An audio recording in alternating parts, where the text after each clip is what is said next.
Hey everyone, this is Edward and welcome to this Advanced Series episode, and today we are going to talk about Michael Jordan, the basketball player. So here we go, Jordan versus Knafel.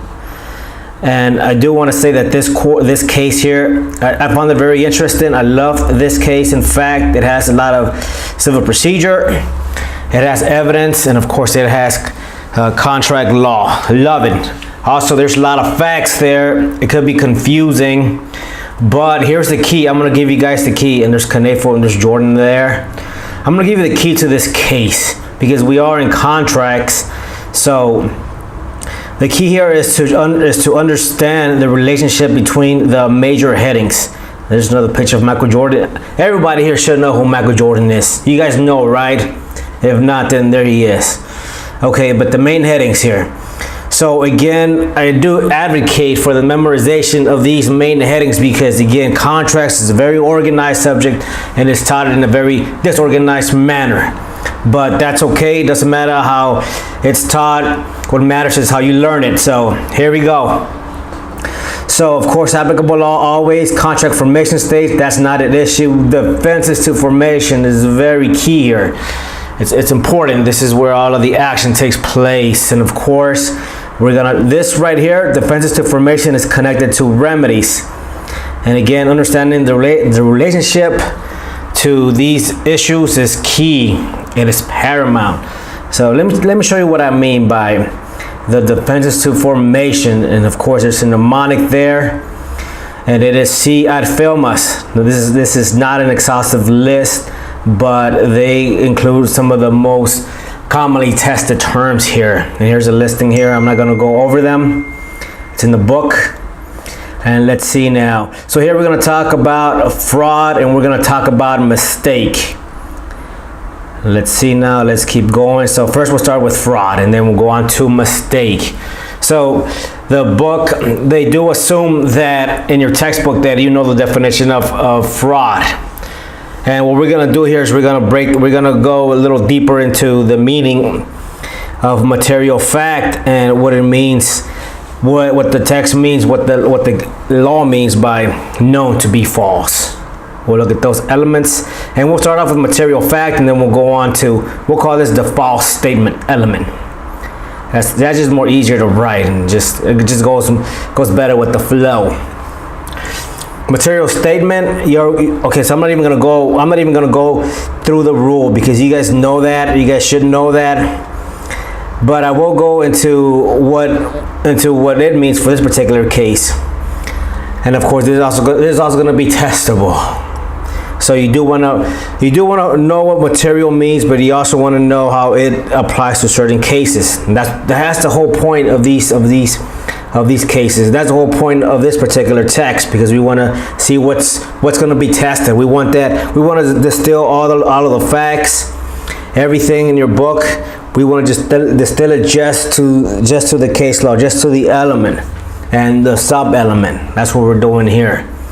So the factor. So what do they mean by material? And the court says, hey, when taken together and there's an account. In other words, when the factors are considered together, the totality of the circumstances, and then that's when you can build the case for what constitutes a material fact. And here the court used several factors, and they all involved pregnancy. The Knafel said that she was pregnant and how Michael Jordan reacted. So they're listed here.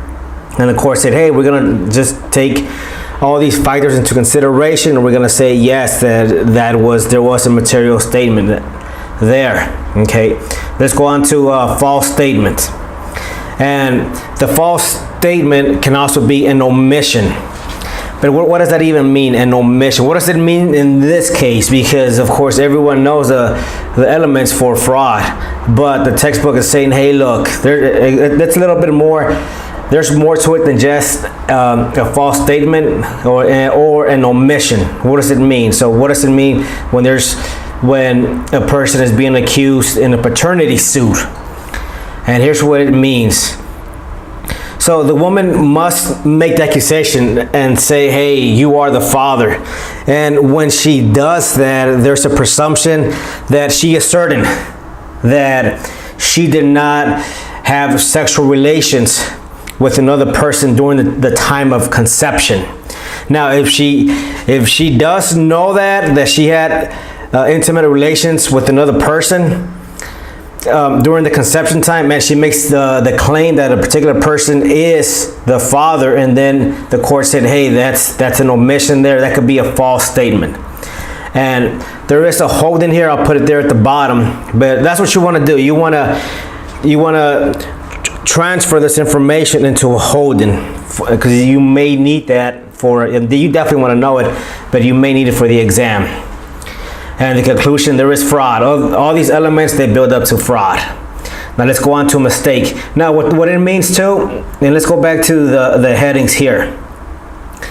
If you find that fraud, okay, defenses to formation. If you find that one of these elements is present, for example, fraud, and then you can rescind the contract. And that's what Michael Jordan is doing here. He's saying, hey, look, there's fraud here, and he's saying that there's also a mistake, so any contract that we made is void.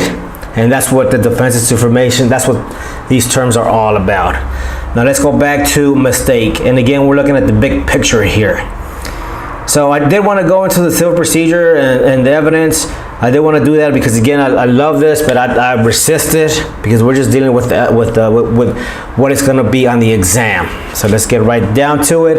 And of course, here is the black letter law, and you guys have to know that. But then there is also, again, the sub element, and there's holdings from cases. And here the issue was, did Michael Jordan bear the risk of the mistake? In other words, was Michael Jordan at fault for the mistake?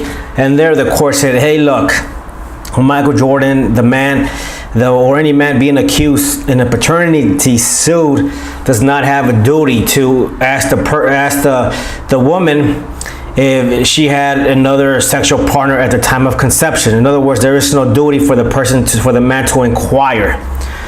So, because there is no duty to inquire, and then you cannot say that the alleged father, that he bears the mistake, that he is at fault for not asking.